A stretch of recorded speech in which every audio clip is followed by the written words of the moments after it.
I'm Amy Cherry. This local news is a service of Flagler County's Toyota dealer, Beaver Toyota, here to wow ya. You'll never want to go there, but you'll be thankful you have it when you need it. Florida Hospital Flagler is building a new $25 million emergency room. It's buying 6 acres of land in northern Flagler County near Matanzas High School. The 12-bed freestanding ER will be used to care for both adults and children. It'll offer the same full services as the ER attached to the hospital, as well as imaging and lab services. A 2-story medical office will also be home to primary care doctors and specialists.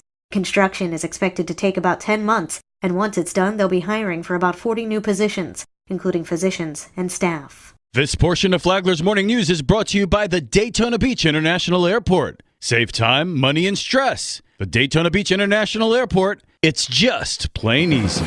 Christmas comes early to the city of Flagler Beach. Flagler Beach City Manager Larry Newsom says they got a lot from Santa. We got 2 vehicles from St. John's, which are in excellent shape.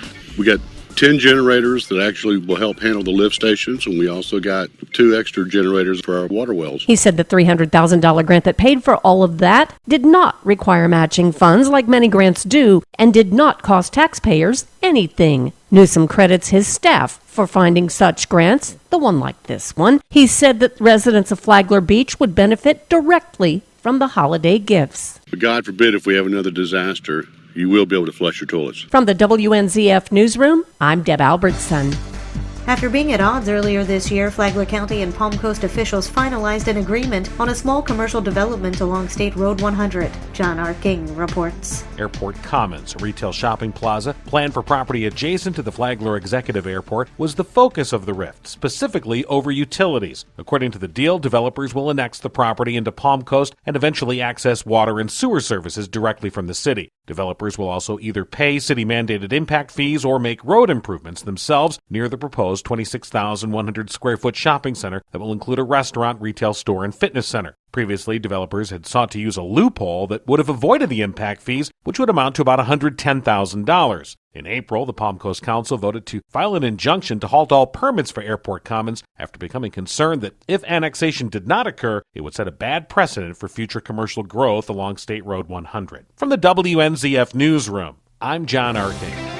Flagler County's undersheriff is retiring in the new year. Tony Magoo has the details. When Rick Staley became sheriff of Flagler County in January of 2017, he appointed Jack Bislin to serve as undersheriff or second in command. After less than 2 years, Bislin has announced plans to retire his full-time position effective February 8th, but he will still remain as a reserve deputy. I have really enjoyed working the past 2 years with the sheriff and the great team that Sheriff Staley has assembled, Bislin said. After 41 years of law enforcement, I look forward to seeing what God has in store for me in the future. He started his law enforcement career with the Winter Springs Police Department in January 10th of 1978. The position of undersheriff will not be replaced. Instead, Staley said he plans to realign the undersheriff responsibilities to existing division chiefs. For Flagler's Morning News, I'm Tony Magoo. And now you're up to date. On Flagler's Morning News, I'm Amy Cherry.